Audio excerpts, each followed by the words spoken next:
What's going on, everybody? Welcome back to the CUPPS Analytics YouTube channel. My name is Alex CUPPS, and today I'm going to be giving you my top data-driven takeaways from Week 6 of the 2025 NFL season. Every week after the games, I'm going back, looking at the data, trying to figure out the most actionable insights that we can take away from the games we just saw this past week. First, we'll be looking at a chart showing us the top 10 risers and fallers at each position based on how much their fantasy points per game changed from Week 5 to Week 6. This chart does a good job because it shows us some players that we wouldn't really think of naturally in fantasy. For example, last week it showed us Bam Knight as a riser, considering he played his first game and scored over 10 PPR fantasy points. And if you looked at that chart in the video after last week and picked him up off waivers, you would have been pretty happy plugging him into your lineup this week. So after we look at the top 10 risers and fallers, the next graph we're going to look at is a breakdown of the top 24 players at each position by expected fantasy points per game. Expected fantasy points are a stat that's created by PFF, or Pro Football Focus, that basically tells us how much this player should be expected to score in fantasy based on their role on their team. So if a player has a really good role but isn't scoring a bunch of fantasy points for whatever reason, maybe their quarterback sucks, can't throw them an accurate pass, maybe they're not getting in the end zone, or maybe there's some other reason that they're not scoring fantasy points. But basically what PFF's expected fantasy points tells us is that this player is either overperforming or underperforming their role based on however many fantasy points they're actually scoring. So that takes us into our third visual, which also looks at expected fantasy points. But instead of showing the top 24 at each position, this time we're looking at the top 10 underperformers and overperformers across each position. So instead of being limited to just the top 24 in terms of how well they're performing, this one instead looks at, over across the entire position, which players are overperforming or underperforming their expected fantasy points usage the most. And finally, after we've looked at all the data breakdowns for each of these charts, we're gonna finish off by me giving you guys my top 5 personal biggest buys across each position. So 5 total picks for running backs, wide receivers, and tight ends combined, based on the data that I'm showing you guys in this video. So with all that being said, no more messing around. Let's jump right into it. Week 6 data breakdown right now. Let's go.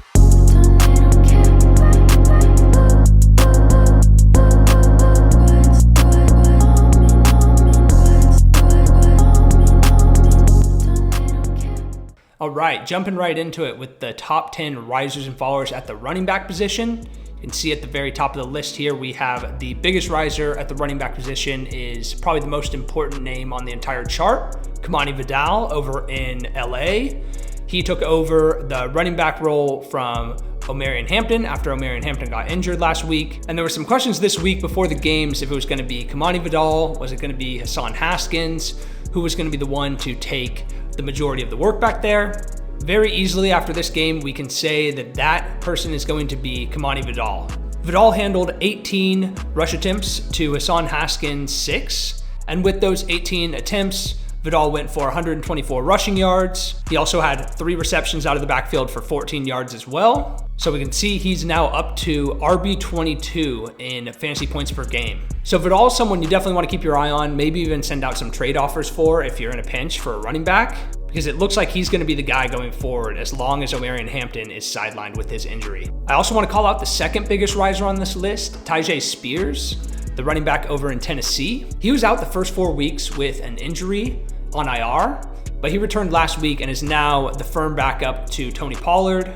And I think he also offers some standalone value even with Pollard active. You could honestly do a lot worse picking up a running back off the waivers and plugging him into your RB2 spot if you are a 0 RB team or if you've been bitten by some of these RB injuries that we've had recently. He's not going to offer a ton of rushing upside as long as Pollard's healthy, but he will be catching quite a few passes out of the backfield for this Tennessee team on a weekly basis. A couple names further down, we have the GOAT, Rico Dowdle, with another massive week over in Carolina against the Cowboys. He had 30 rush attempts for 183 yards, along with 4 catches for 56 yards. So over 230 scrimmage yards for Rico Dowdle this week. And there's definitely some question marks as to how this backfield is going to shake up once Chuba Hubbard's back. But I'm not a huge believer in Hubbard's talent in the first place. He was a day 3 pick who took a while to really have any relevance in fantasy. And I would honestly be shocked if they just went back to Chuba as their unquestioned bell cow. Rico's looked better in pretty much every way than Chuba did in the first few weeks of the year. So not only do I think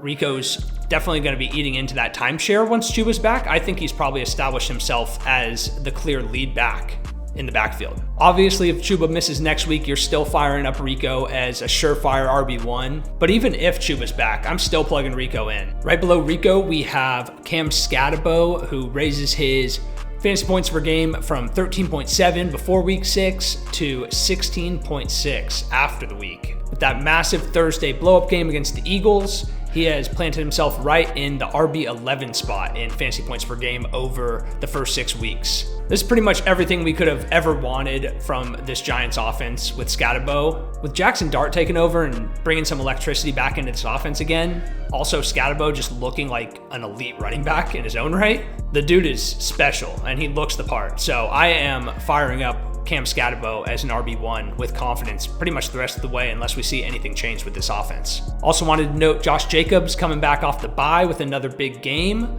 raising his fantasy points per game from 18 to about 21. So he's been hitting his absolute ceiling this year in fantasy. He's up 5 spots at the RB position from RB9 in fantasy points per game to now being the RB4. And if you drafted Josh Jacobs, this is exactly what you were hoping for. Packers offense looks awesome. He is the running back taking pretty much every meaningful carry in the backfield, along with getting all of the red zone work. So this is pretty much exactly everything you could hope for with Jacobs in the Packers, and you are firing him up as a top 5 running back rest of the way. Only a couple big names to call out in terms of fallers here. First one I wanted to talk about was Tyrone Tracy, who kind of goes hand in hand with Skattebo taking over the backfield and looking elite. Tracy, on the other hand, getting the short end of the stick, now down from 6.7 fantasy points per game to 5.2. He's pretty much a Skattebo handcuff at this point, so I have no confidence starting Tracy unless we see a Skattebo injury. He's now the RB59 in fantasy points per game through 6 weeks. Right below him, we see Breece Hall, who's down from 13.4 fantasy points to 12.1, which is good for RB28 on the year. And with Breece Hall, it's never a question of talent. He's, in my opinion, one of the best running backs in the league, but this Jets offense is diabolically terrible, and you just never know what you're going to get each week. So if you have Breece Hall, I think you're pretty much just holding and hoping for a trade at the deadline. If we got to see a Breece Hall trade to either the Bears, Chargers, one of those elite offenses that's really just missing a solid running back at this point, then that would be awesome, because I think we would see Breece Hall get up there into the top 5 to 10 running back range. But in this Jets offense, I really don't know how much we're going to get from him going forward. Right below Breece, we have Demercado, the other Arizona running back. And pretty much after that fumble at the goal line last week on that breakaway run, it's just looking Jover for Demercado. He's down from 6 fantasy points per game to 4.5, RB64 on the year. And I think he's completely lost the trust of ever having a shot to be the main running back in that backfield. We also see Kenneth Walker down from 12.7 points per game to about 11.4. So not a huge drop, but he's down from RB24 in fantasy points per game to now RB31. Definitely not ideal with where we were drafting Kenneth Walker and what we were hoping for in this Seattle offense. The coaching staff just seems to have some odd obsession with putting Zach Charbonnet in on the goal line carries. So not only is Kenneth Walker not getting any of the red zone touches, he's also not catching a ton of passes. So he pretty much just gets 10 to 12 carries per game between the 20s, and you just hope he can bust a long run and potentially get into the end zone that way. I think he's a pretty talented running back, so I think the ceiling is pretty high on a week-to-week basis, but in terms of a floor, he pretty much has none at this point. All right, jumping over to the wide receivers here, top 10 risers and fallers. In terms of risers, not a ton of huge takeaways this week. We have a couple of the New England receivers here, courtesy of Drake May, Demario Douglas getting into the end zone, Kayshon Boutte also getting in the end zone twice. It's definitely hard to know which of these New England wide receivers to trust on a weekly basis, especially since we just saw Stephon Diggs pretty much go invisible this game. But I think Douglas and Boutte are both solid plug-and-play options if you're in a pinch at the wide receiver position. We also have the 2 Tampa Bay Bucs wide receivers, Johnson squared, Cameron Johnson and Tej Johnson, both stepping up big with Godwin out, Evans out, and Igbuka leaving the game early with an injury. So with that Igbuka injury expected to sideline him at least a couple weeks, I think we could be interested in picking up at least one of these 2 guys and monitoring how they perform with none of the big Buccaneers wide receiver names in the lineup. My preference would probably go to Cameron Johnson since he commanded a higher target share, and he was also a higher graded receiver on the game by PFF. So I think he's probably worth a waiver pickup at the very least to see what we have on our hands over the next couple weeks. We also have Josh Downs sneaking in there, going from 7.5 fantasy points per game to 8.95, and is now up to wide receiver 55 on the year. Still not really where we want Josh Downs to be based on where we drafted him, but he looked awesome per usual in this game. So definitely encouraging to see him getting involved a little bit more in that Indianapolis offense. In terms of wide receiver fallers, not a ton of names to talk about here either. Main two would be Jauan Jennings and Calvin Ridley. Jauan Jennings pretty much went invisible this past game for the 49ers. He's down from 9.3 fantasy points per game to 7.4. Wide receiver 71 on the season. With Jennings, it doesn't even really seem like he's fully healthy out there, and it makes you wonder if he just has more chemistry with Brock Purdy as well than Mac Jones. Ridley, on the other hand, left early with an injury, so not a ton to take away from this game there, but we'll see how long he's sidelined with that injury for. All right, moving over to the tight end risers and fallers. A couple names I want to bring up here. First, we have the second biggest riser being Taysom Hill, who's back off the IR. Not paying too much attention here to the fantasy points per game numbers for him, but it is interesting to see his name pop up here. This week, he only had one touch, and it was a Wildcat goal line snap that he got in for the touchdown. So he finished with 6.1 fantasy points. Obviously, nothing crazy, but if you remember Taysom Hill from past years, this New Orleans offense obviously loves to utilize him in creative ways, so he can be a tight end cheat code if he gets that usage that we've seen in previous years. I'd definitely be interested in picking up Taysom Hill if you need a tight end right now, just to see if that usage gets back to what we've seen in previous years with him. We also have Michael Mayer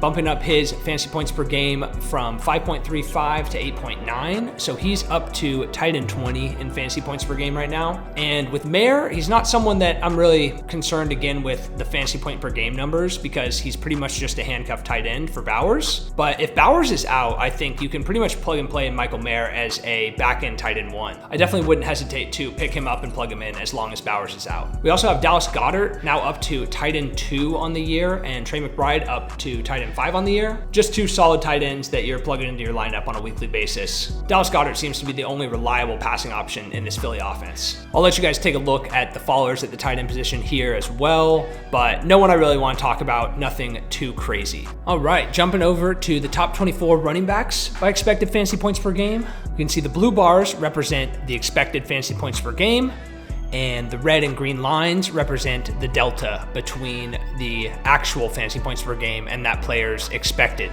fantasy points given their usage. At the top of the list, looks pretty similar to last week. Christian McCaffrey still towering above everyone else in his own stratosphere. He is expected for 27.5 fantasy points per game and is underperforming that by over 3 points, 24.7 actual fantasy points per game. He is the only running back in the top 10 to be underperforming his expectation, and he also happens to be the RB1. So just legendary usage out of Christian McCaffrey, and continues to be my RB1 rest of season. Not a ton else to say about him other than he's seeing historic usage at the position, and if you have him on your team, consider yourself lucky. The rest of the top of the list is pretty much the usual suspects. We have Jonathan Taylor at the RB2 spot. He's overperforming his expectation by about 3 points, but the only other running back other than Christian McCaffrey above 20 expected fantasy points. Josh Jacobs, like I mentioned earlier, is up to the RB3 in expected fantasy points per game. We also have Javonte remaining in the top 5 for another week. He's continued to have a stranglehold on that Cowboys backfield and looks great doing it. Like I mentioned earlier too, Cam Skattebo way up the list now with that big explosion game on Thursday Night Football last week. He's up to 16.5 expected fantasy points on the year. He's the RB1 of the 2025 rookie class currently. Speaking of the 2025 rookie class, we also have Ashton Jeanty down here at just over 15 expected fantasy points per game. He is outperforming that by just a little bit at 15.7, and not a ton in terms of underperformers at the running back position. No massive underperformers. We have Saquon Barkley underperforming by just about half a point, but this is far from what we were hoping for from Saquon. 14.9 expected fantasy points is way off what we were hoping drafting him as one of the top running backs off the board. So I'm hoping we can see the Philadelphia offense start to sort itself out over these next couple weeks. Some new running backs to the list this week. We have Kimani Vidal down here at RB23. He is underperforming 13.1 expected fantasy points per game, 12.8 actual. So he's pretty much right there with his target right now.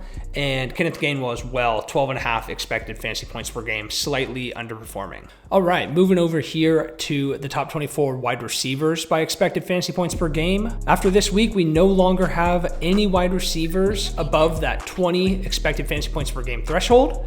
Puka is the wide receiver 1 at 23.1 actual fantasy points, but 19.2 expected fantasy points per game. Chris Olave remains a massive underperformer. He is wide receiver 3 in expected fantasy points at 17.65. He's underperforming that by around 4.5. So he's at 13.2 actual fantasy points per game. Devontae Adams moves up to the wide receiver 4 in this chart. So now the Rams have 2 of the top 4 wide receivers in terms of expected fantasy points. 2 wide receivers with massive weeks this week climbed the ranks. JSN now up to 15.9 expected fantasy points per game, which is good for wide receiver 8.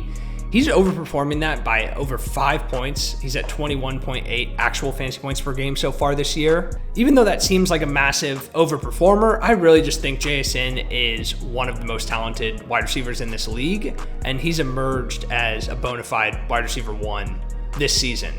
Same things could be said for George Pickens, who is now up to 15.4 expected fantasy points per game on the year after a massive game this week. He is actually at 20.08 fantasy points per game. So same as Jason, overperforming pretty heavily, just about 5 points. And I think George Pickens is a super talented wide receiver, but I do expect that number to regress a little bit once CeeDee Lamb is back in the lineup. Scrolling down a little bit, we have Brian Thomas Jr., I believe, making the list for the first time this season after a big game. He's now at 14.1 expected fantasy points on the year, and he actually has 11.8 fantasy points per game, so he's underperforming by a bit over 2 points. I also wanted to call out Lil'Jordan Humphrey coming in as the wide receiver 20 in expected fantasy points per game. Not a name I was expecting to see on this list. He did just make his debut for the New York Giants this week. But with Darius Slayton out, he's filling that role as the main X-wide receiver for that team. And I think I would be interested in picking up Lil'Jordan Humphrey, as crazy as that sounds, if I was in need of a wide receiver plug-and-play flex option, as long as Darius Slayton remains out. If Darius Slayton's back, then I have no interest in Lil'Jordan Humphrey. All right, finishing off with the top 24 tight ends by expected fantasy points per game. Trey McBride, shout out the GOAT, retakes the top spot amongst the tight ends in expected fantasy points per game. He's now at 15.7 expected fantasy points per game, and he's underperforming that slightly with 13.9. Jake Ferguson falls to tight end 2 in expected fantasy points per game. He's now at 15.4, outperforming that slightly with 16.4 actual fantasy points. I still think that Jake Ferguson is my tight end 1 weekly until CeeDee Lamb returns. So if CeeDee Lamb's out another week, I'm firing up Jake Ferguson as the tight end 1 in fantasy. Moving down to the tight end 3 spot, we have Tyler Warren, the rookie, 12.85 expected fantasy points per game, outperforming that slightly with 14.1. But this dude is absolutely legit. And I would not be surprised at all if Tyler Warren ends the year as the tight end 1 overall. Dallas Goedert is up to tight end 4 in expected fantasy points at 12.02. He's outperforming that pretty heavily with 15.7, but if you remember last week, he was one of the top overperformers. I think he was the tight end 11 or 12 in expected fantasy points and the tight end 3 in actual fantasy points per game. That gap is closed a little bit now with him coming up to tight end 4 in expected fantasy points. So the usage with Goddard is starting to catch up a little bit. It seems a little less fluky than it was a couple weeks ago, whereas now he really is one of those top targets and getting the usage that you'd expect from a top fantasy tight end, not just getting into the end zone. So I'm liking what I'm seeing from Goddard. If I have him, I am more trustworthy of him than I was before, and I consider him a top half tight end 1 the rest of the season. Scrolling down a little bit, we have Darren Waller as the tight end 10 in expected fantasy points at 9.7. He's heavily outperforming that at 5.53 points over expectation. Additionally, something I think is worth calling out, Tucker Kraft all the way down here at tight end 24 in expected fantasy points per game. So definitely starting to fall off a little bit from what we saw towards the beginning of the year, with him looking like the number 1 target in that Packers offense. He's obviously outperforming his expectation by over 4 points, so it looks pretty good on paper, but I would be looking to move off of Tucker Kraft if I could. All right, moving into the top 10 overperformers and underperformers at the running back position through week 6. We'll start off with the underperformers here at the top. Just a breakdown of the chart real quick. You can see the x-axis is the position rank delta. So between the expected position rank and the actual position rank. Expected position rank is calculated based on expected fantasy points per game, while the actual position rank is actual points per game. So that delta is what determines the size of the bar here, whether it's green or red. Red bars indicate that the running back is underperforming their expectation. So you can see, for example, Chase Brown, RB36 is his actual position ranking. Minus 17 is the delta between his expected and actual. So he would be the RB21 in expected fantasy points per game, while he's the RB36 in actual fantasy points per game. So I guess we can start off with Chase Brown as well, since he is the largest underperformer of the RB position. I think we were hoping to see a little bit more with Flacco. We were hoping to get more life breathed into this Cincinnati offense after the past couple weeks have been pretty awful with Jake Browning. Chase Brown doesn't look like he is going to return that value that we were drafting him to bring. Even with Flacco, who loves to dump the ball off to the running backs, it's just not the situation in Cincinnati that we were hoping it was going to be.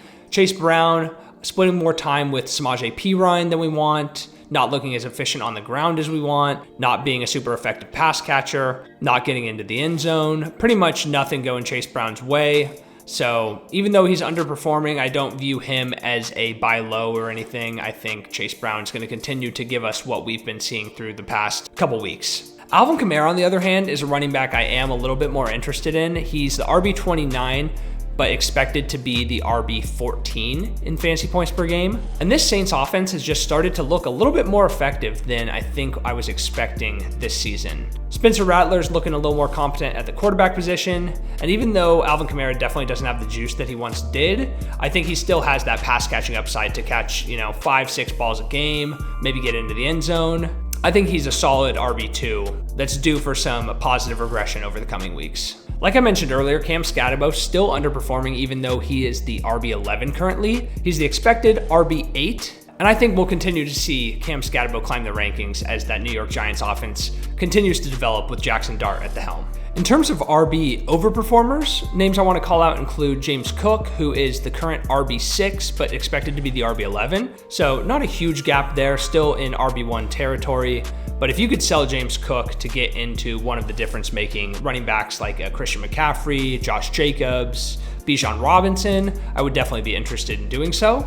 Also wanted to touch on J.K. Dobbins, who's currently the RB23, but expected to be the RB29. I think he is a good sell-high candidate currently, as I expect to see R.J. Harvey continue to come on down the stretch. Travis Etienne as well is currently the RB16, but expected to be the RB25, another player I'd consider to be a solid sell-high candidate. Rico Dowdle and JCM, not really looking to sell either of these guys. I think they will continue to come on as the year progresses. Like I mentioned earlier with Rico, even though we expect Chuba Hubbard back relatively soon, I think he's carved out a consistent role in that Panthers backfield. All right, moving down to the top 10 overperformers and underperformers at the wide receiver position.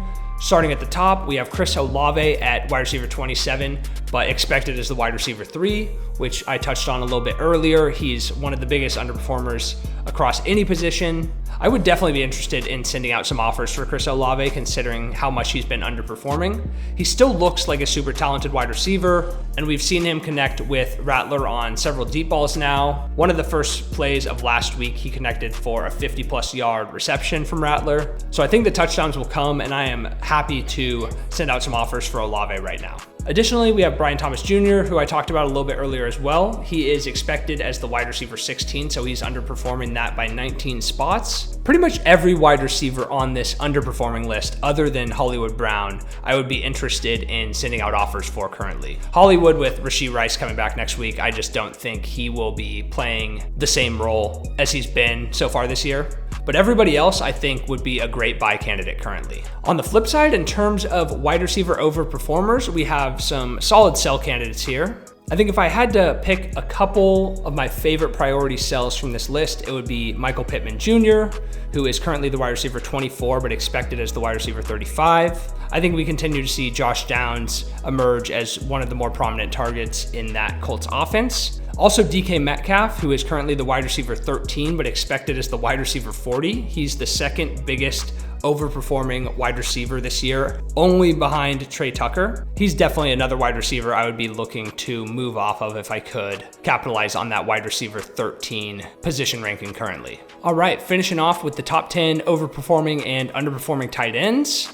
Harold Fannin Jr. continues to underperform. Even with a big week last week, he is the tight end 18 currently, but expected as the tight end 7. Still stand by the fact that I think Fannin is a solid mid to back end tight end 1 start the rest of the season. Juwan Johnson is down to tight end 19 now, expected to be the tight end 9.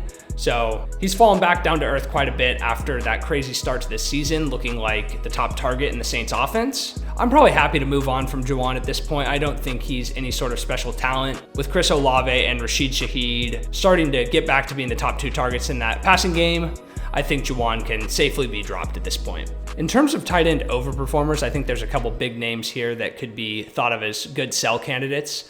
The biggest one would probably be Darren Waller, who is currently the tight end 3 in fantasy points per game when he's expected to be the tight end 10. And even though he's gotten into the end zone what seems like a million times in the first 3 games that he's been active, I would bet on that starting to regress quite a bit. So I would gladly move off Darren Waller if I could capitalize on that tight end 3 position ranking currently. Additionally, Sam Laporta, currently the tight end 10, but expected as the tight end 17. I think he still has some name value attached, obviously being drafted as one of the top tight ends this year. And if I could move off Laporta, I definitely would at this point. He's just not one of the main focal points of that Lions passing attack like he was in the past. So I would definitely view him as a sell candidate if I could. I also briefly touched on Tucker Kraft earlier, but you can see here, tight end 7 actual in fantasy points per game, expected as the tight end 24. So one of the biggest overperformers at the position. Just goes to show how drastically he's overperforming his usage currently. So I would definitely view him as another sell candidate as well. All right, now that we've finished looking at all the data across all the positions for week 6, I'll give you guys my top 5 biggest buys in fantasy right now. In no particular order, we'll start off with number 1, a running back, Saquon Barkley.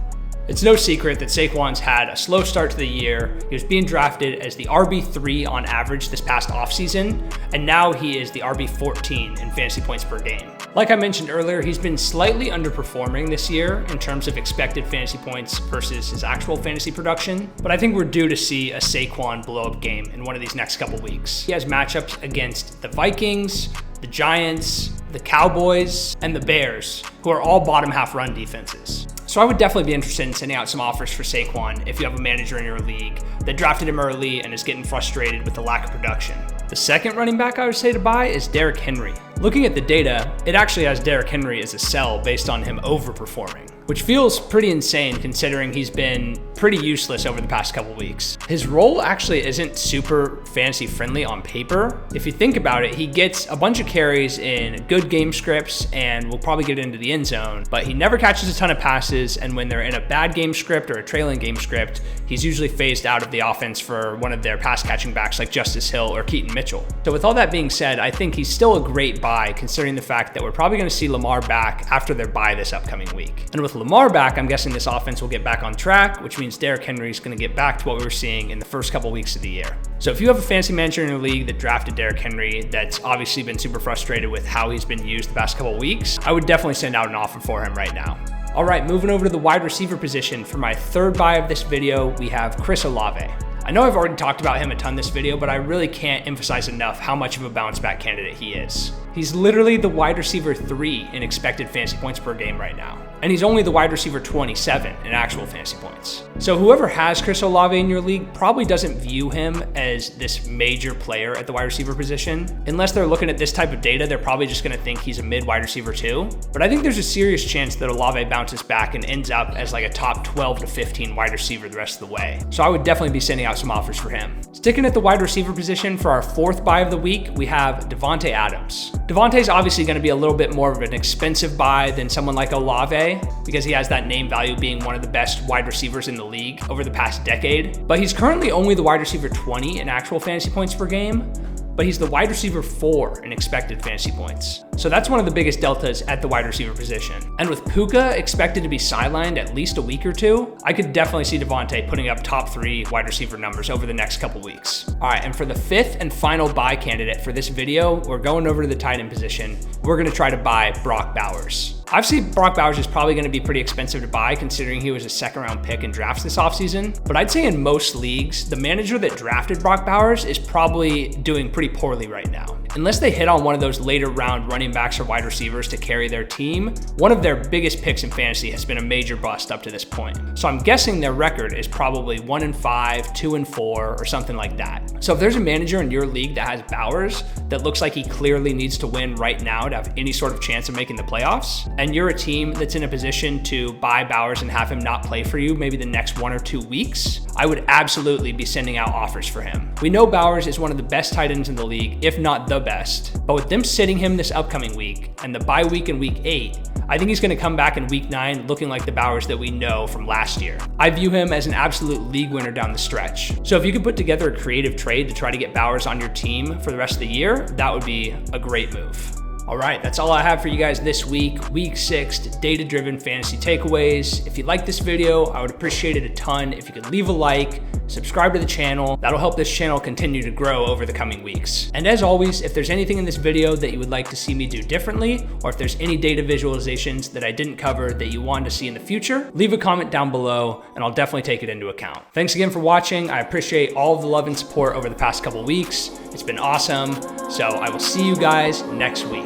Have a good one.